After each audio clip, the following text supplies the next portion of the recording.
પાંચમા દિવસના પ્રારંભે વળી આપણે એક પ્રાર્થનાથી જ પ્રારંભ કરીએ. પ્રભુ મારો હતો તેવો ફરી ભારત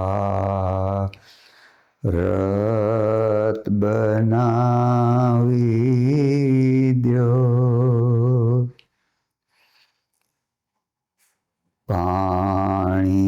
પાણીની કૃષ્ણ કૌટિલ્ય ફરીશી વાજી જન્માવી. પ્રભુ મારો હતો તેવો ફરી ભારત બનાવી દ્યો. એક કાળે આખું જીવન સમર્પિત કરી અને આપણી પ્રજાને ગૌરવવંતું સ્થાન અપાવનાર, જ્ઞાનના શિખરો ને ટોચે સુધી લઈ જનાર, પણ એ ગયા. હવે એની જેમ આપણે એ લોકોને આપણામાં જન્માવવા પડશે.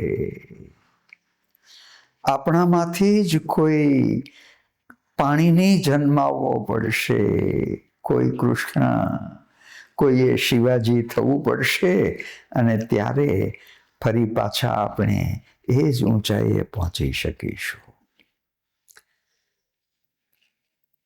ઉન્નત શિખરે પહોંચાય છે તે વિચારથી.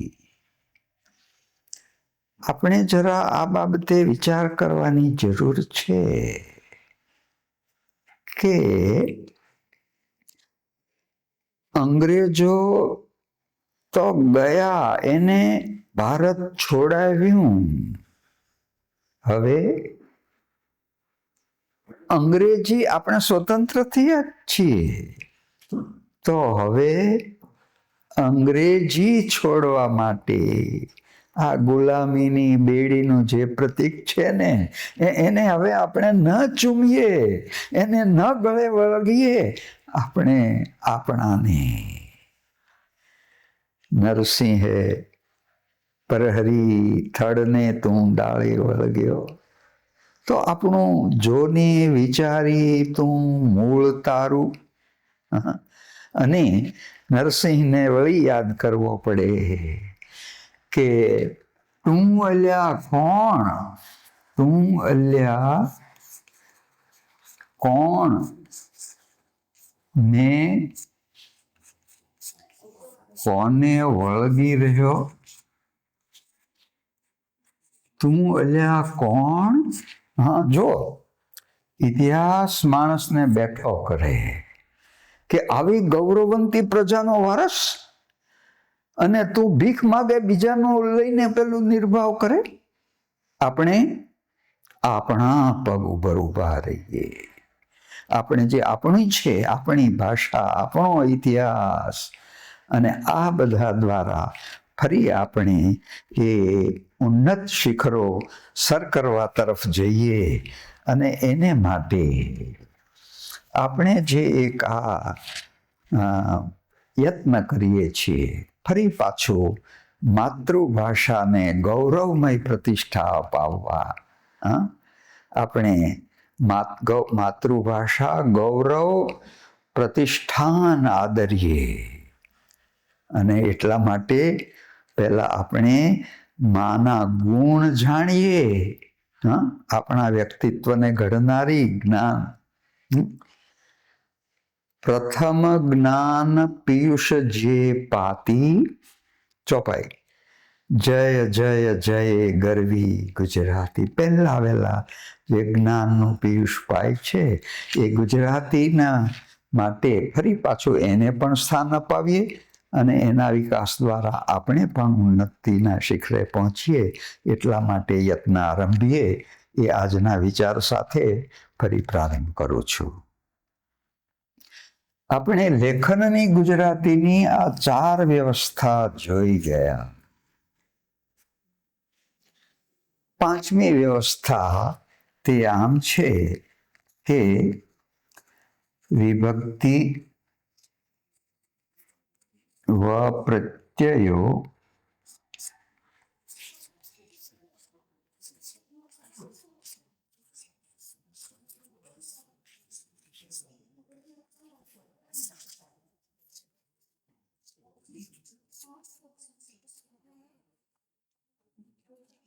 વિભક્તિ વગેરે પ્રત્યયો, જો વિભક્તિના પ્રત્યયો, નામ યોગીઓ નહીં, વિભક્તિના પ્રત્યયો તે શબ્દને જોડીને લખવાના છે. આપણે એટલે કે જે એ ને એને થી માંથી પછી નો ની નું ના ની ના પછી માં 7મીનો માં એ આ બધા પ્રત્યયો એ શબ્દને જોડીને લખવાના છે. પ્રત્યયો વગેરે. જો વિદ્યાર્થીઓ બહુવચનનો પ્રત્યય, વિદ્યાર્થીઓનું હિત શેમાં છે? તો વિદ્યાર્થી બહુવચનનો ઓ અને નું એ જોડીને લખવાનું.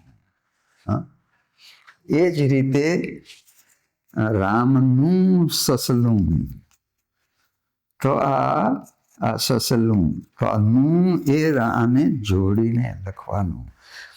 ઘરમાં, ખેતરમાં, પુસ્તકમાં, જો માં એ લવિંગ કેરી લાકડી રામે સીતાને માર્યા જો, રામે આમ કર્યું, રામે લક્ષ્મણને કહ્યું, મારાથી આમ થયું, અથવા પેનથી લખ્યું, ઘરમાંથી આવે છે અથવા ઘરેથી આવે છે. આ નોનીનોના આ બધા શબ્દને જોડીને લખવાના છે. જો આ શું કામ કહેવું પડે છે? તો કે અત્યારે ઘણી જગ્યાએ વિભક્તિના પ્રત્યે જુદા લખેલા જોવામાં આવે છે. શું કામ આમ થાય છે? તો કે હિન્દીની રચના જરા વ્યવસ્થા જુદી છે. હિન્દીમાં છે ને આમ લખશે કે રામ પછી કા મહલ, રામ કા મહલ આમ હિન્દીમાં લખશે, આકા જુદો લખશે.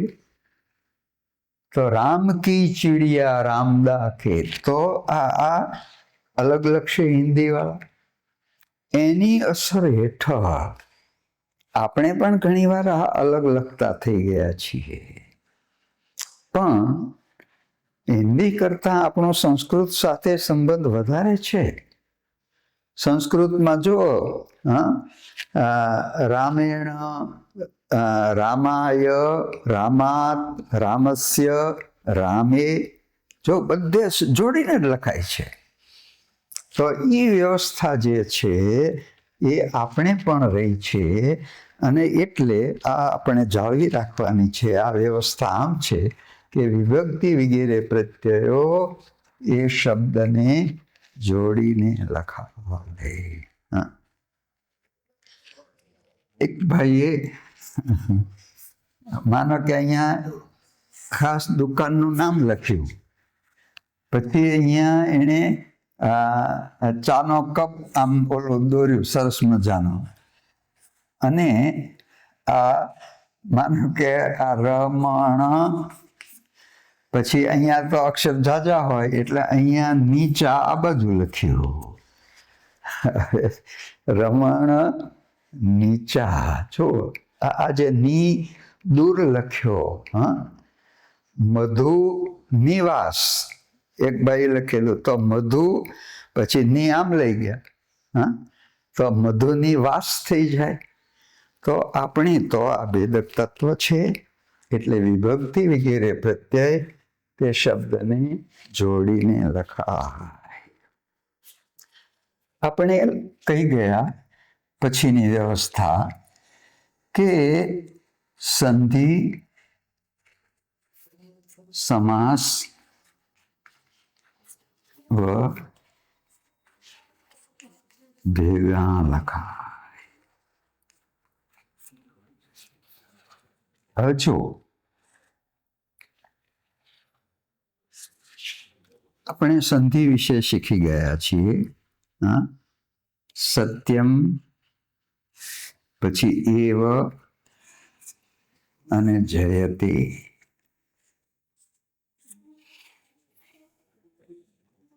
એવ એટલે જ, સત્યમ એટલે સત્ય, જયતે જીતે છે. તો સત્ય જ જીતે છે. પણ જ્યારે સંધિ થઈ જાય તો આ ખોડામાં એ સ્વર ભળી જશે અને સંધિ થઈ જશે. એટલે શું થયું? તો કે સત્યમેવ અને જયતે. તો જ્યારે સંધિ થઈ જાય ત્યારે એ ભેગું લખાય. સંધિ થઈ જાય.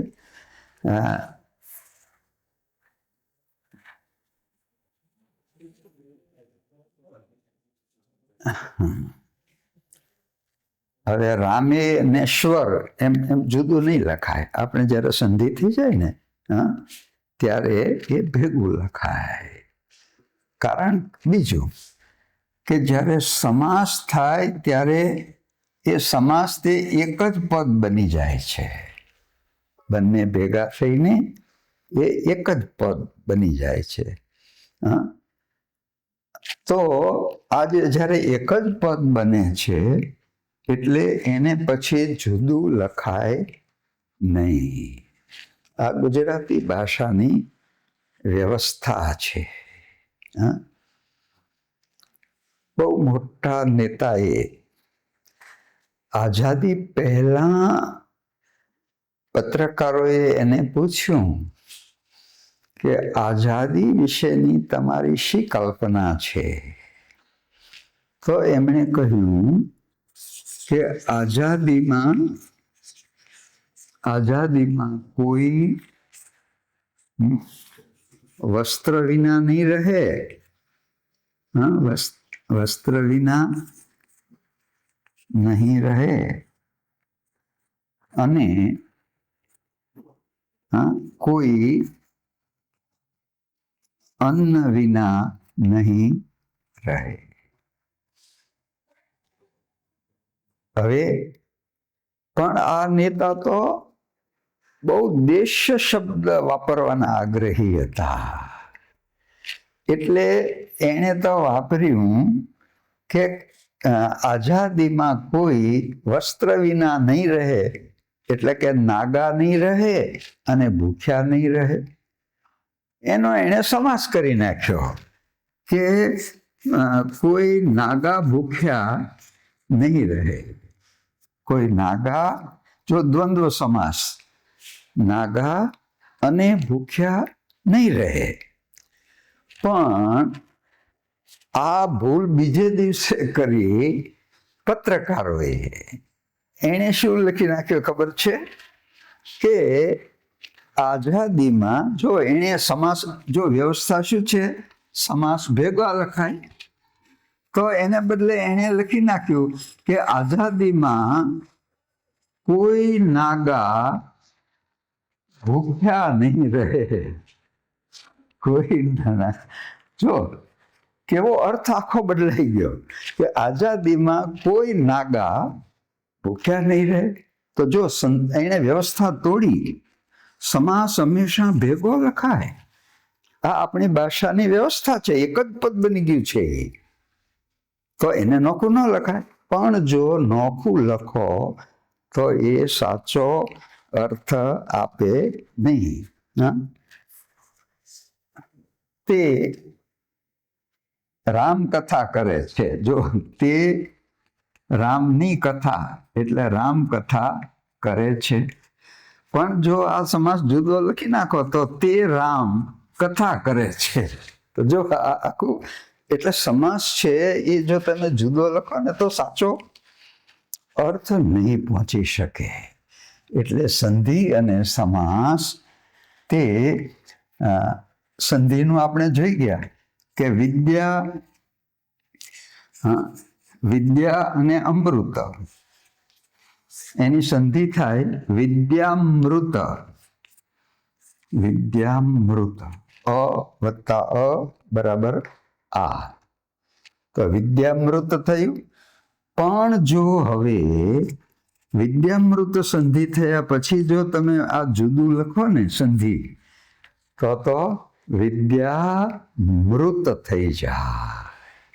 એટલે સંધિ અને સમાસ એ ગુજરાતી ભાષાની, સંસ્કૃતની પણ આ જ વ્યવસ્થા છે કે સંધિ સમાસ ભેગા લખાય. હવે અઘરામાં અઘરી વ્યવસ્થા તે સાતમી છે. અભિમન્યુને મુશ્કેલી તે સાતમા કોઠામાં જ પડી હતી. આ 1 થી 6 તો સાવ સહેલું છે. એકવાર કહ્યું ને એટલે આવડી ગયું. પણ આ સાતમી વ્યવસ્થા જરા આપણે એમાં પારંગત થવું. પારંગત, જો પાર ને ગયેલો સમાસ થયો. તો સાતમી વ્યવસ્થા એ શું છે તો કે સામાન્ય રીતે માન્ય ભાષા પ્રમાણે લખાય. માન્ય ભાષા પ્રમાણે લખાય. જે ભાષામાં વ્યવસ્થા માન્ય થઈ છે તે પ્રમાણે સર્વસ્વીકૃત ભાષા, બધાએ જે લેખનમાં અને બોલવામાં જે સૌને સ્વીકાર્ય હોય છેકથી છેક સુધીનાની, એ પ્રમાણે બધાએ લખવું જોઈએ. એટલે એક તો એ કે બોલી પ્રમાણે નહીં.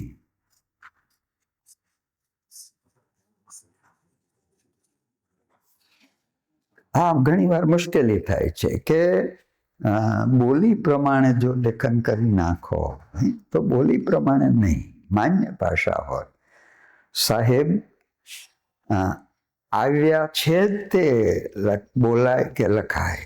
સાહેબ આયા છે, આયાનો અર્થ તો જુદો થઈ જાય. તો સાહેબ આયા છે એમ નહીં, બોલી પ્રમાણે નહીં. એક જરા ધ્યાન રાખજો કે ખાસ હેતુ માટે બોલીનો પ્રયોગ કરી શકાય. જેમ કે મેઘાણીભાઈને એક ગત કાળના આખા ઇતિહાસ સમાજનું દર્શન કરાવવું છે, એટલે એણે એ કાળની ભાષા વાપરી છે.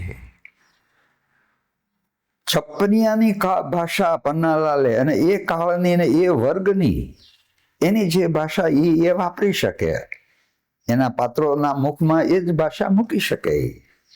પણ જે લખાણ જનરલ હોય ને એ તો માન્ય ભાષા પ્રમાણે જ હોય. એટલે ખાસ હેતુ સિવાય લખાણ એ માન્ય ભાષા પ્રમાણે હોવું જોઈએ, બોલી પ્રમાણે નહીં. આમાં ક્યાં ભૂલો થાય છે તો કે એક તો ચ, છ, સ, શ, શ આના ઉચ્ચારણમાં, બોલવામાં, બોલીમાં એટલું બધું આનું પેલું થઈ ગયેલું હોય છે. હા, ગામડામાં જઈએ, વિદ્યાર્થી મળી જાય તો એ તરત જ કે સાહેબ, શું કે છે, સાહેબ સોડા પીશો કે સા કરીએ? જો સાહેબ સોડા પીશો કે સા કરીએ? જો બોલીની અસર છે. એ શું કામ આમ બોલે છે? તો કે એણે જો ભાષા સાંભળીને શીખાય, એણે એવું સાંભળ્યું છે એટલે એવું બોલે છે. તો આ દૂર થાય એટલે શું કરવું જોઈએ? તો એને શું કરવું જોઈએ? એક તો એ કે એને સાચું સંભળાવો, સાચું એને સંભળાવો.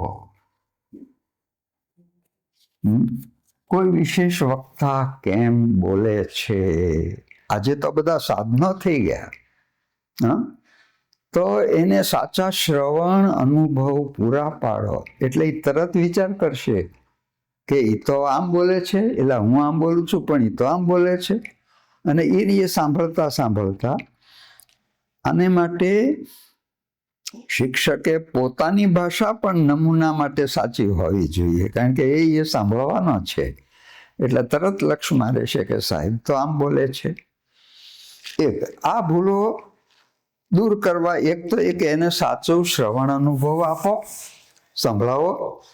બીજું એ કે એનો ઉચ્ચાર સ્થાન, એનું ઉચ્ચારણ કેમ કરાય, ઉચ્ચાર સ્થાન પ્રમાણે કેમ ઉચ્ચારાય એનો એને ખ્યાલ આપો, અને તો એ જાગૃતિપૂર્વક દૂર કરી શકશે. દાખલા તરીકે ચ છે તો તાલવ્ય છે, એટલે દાંતની ઉપરના ભાગમાં આખું તાળવું ચોંટીને બોલાશે ચ. જ્યારે સ તે દંત્ય છે, ચા સા તો સ દંત્ય છે. તો દંત્ય એટલે જીભનો આગળનો સહેજ જ ભાગ દાંતને અડશે. સ, ચ, સ. પછી શ તાલવ્ય છે તો શ દાંતની ઉપર, જે ચ તો ત્યાં પણ જીભનો આગળનો જ ભાગ થોડો અડશે. શ. અને આ ફાડ્યો શ તે મૂર્ધન્ય છે. મૂર્ધન્ય એટલે ટોચ, અંદરની જે ટોચ છે ને, આખી જીભ આમ વળીને ઉપર અડશે. શ, જેમ ટ ઊંચે જશે ને એ જ રીતે ફાડ્યો શ એ શ આમ બોલાશે. શ તાલવ્ય શ. તો આમ કેમ બોલાય? તો એ જાગૃતિપૂર્વક એ ભૂલો દૂર કરી શકશે. ગામડામાં જેમ ચ અને સ ની ભૂલો વધુ થતી હોય છે, એમ ઘણી જગ્યાએ તમે શિક્ષિત અને શહેરના મોટા માણસોને પણ સ ને બદલે શ બોલતા સાંભળ્યા છે. હું આવી સ ને કરી સન, સાલ ઉડાડી સન્માન કરશે ને, આવું બધું મેં બહુ મોટા પહેલામાં પણ સાંભળ્યું છે. એક શાળાના આચાર્ય હતા, હાઈસ્કૂલના, અને એણે એકવાર કહ્યું કે શાળાના બાળકોને જણાવવાનું કે, એટલે કાર્યક્રમ તો પૂરો થઈ ગયો, મારું વ્યાખ્યાન પૂરું થઈ ગયું. પછી મેં જ્યારે બેઠા હતા ત્યારે કહ્યું કે આ કોઈ બાળકો ન માને તો ચાલે. એ તો જરા પહેલા ન કેમ માને કે, મેં કીધું પણ તમે શાળાના બાળકોને ક્યાં કહ્યું છે? તમે તો શાળાના બાળકોને કહ્યું છે ને, આ ક્યાં તમારો શાળાના બાળક છે? ત્યારે એને સમજાયું કે હા, આ જે સ શ પણ કે મને આમ બોલાઈ જાય છે. મેં કીધું બરાબર, પણ હવે તમે જાગૃતિપૂર્વક કરો કે સ દંત્ય શ ઊંચે સે જીભ લઈ જાઓ દાંતની ઉપરના ભાગમાં ત્યાં અડાડો શ. તો આમ જાગૃતિપૂર્વક યત્ન કરવાથી આ વસ્તુ તે પેલી થઈ શકશે. બીજી ભૂલો થાય છે તે અનુસ્વારની.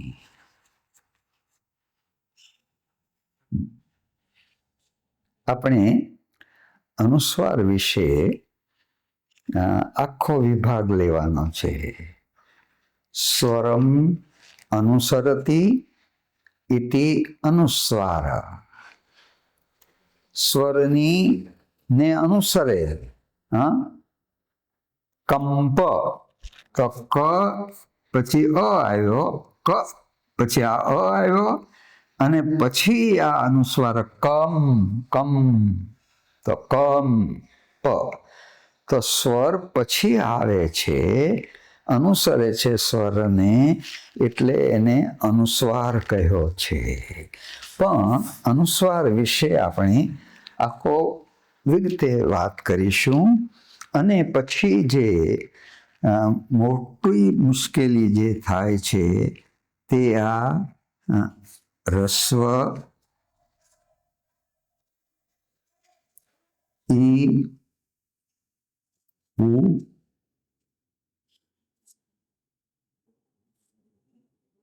આવે છે નીચે.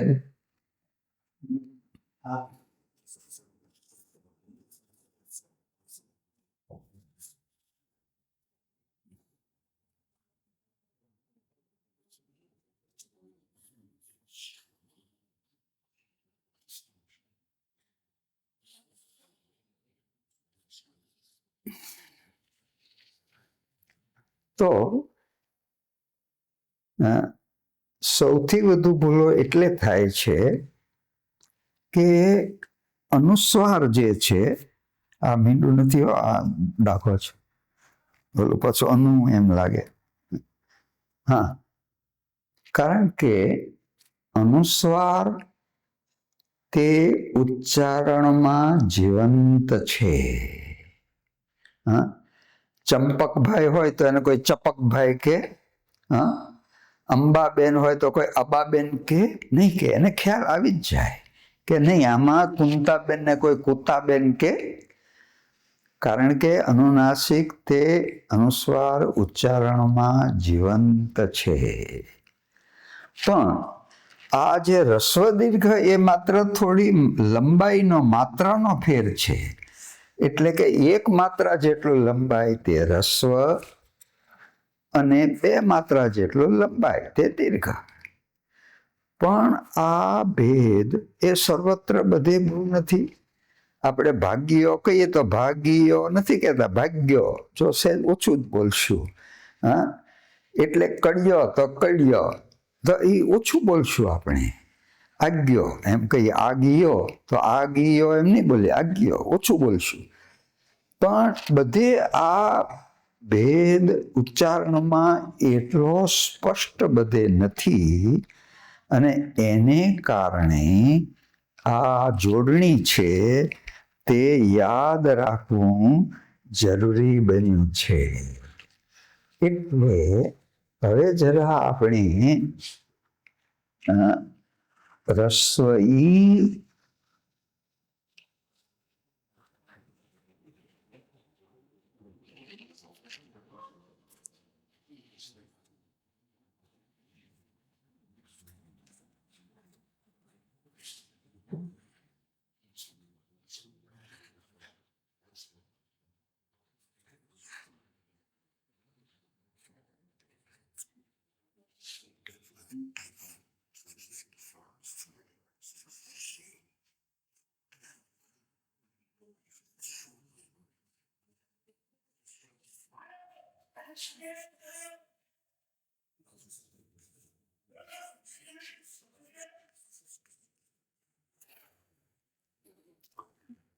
હવે જે આપણે પ્રારંભ કરીશું તે રસ્વ ઈ એટલે એક માત્રા જેટલું લંબાઈ તેવા ઈ અને 2 માત્રા જેટલા લંબાય તેવા ઈ એ ક્યાં આવે અને ક્યાં ન આવે, ક્યાં શું કામ રસ્વ આવે, આના પણ નિયમો છે.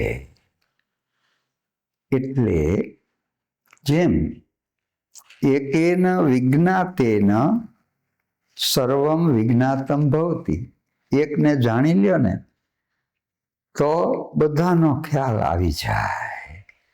તો એક નિયમ પ્રમાણે 1000 શબ્દ થતા હોય તો 1000 શબ્દ આમાં રસ્વ આમાં રસ્વ આમાં, એમ નથી યાદ રાખવાનું.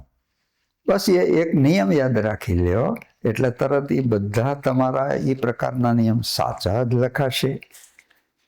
એટલે આપણે હવે આ જે રસ્વ દીર્ઘની જોડણી છે તેના નિયમો જોઈએ. કારણ કે નિયમો જો આપણે પેલા કરીશું તો એ આપણી બહુ સરળતા થઈ જશે. એટલે રસ્વ અને જો આ એક જરા સમજવા જેવી બાબત છે કે આ ભૂલો એ ઘણીવાર મુશ્કેલી પણ સર્જતી હોય છે. કારણ કે શબ્દમાં જોડણી ભેદે, જોડણીના તફાવતે, જોડણી ભેદે અર્થભેદ પણ થઈ જાય છે. અર્થભેદ પણ થાય અને એને કારણે જુદો જ અર્થ ઘણીવાર પહોંચતો હોય છે. જો આપણે કે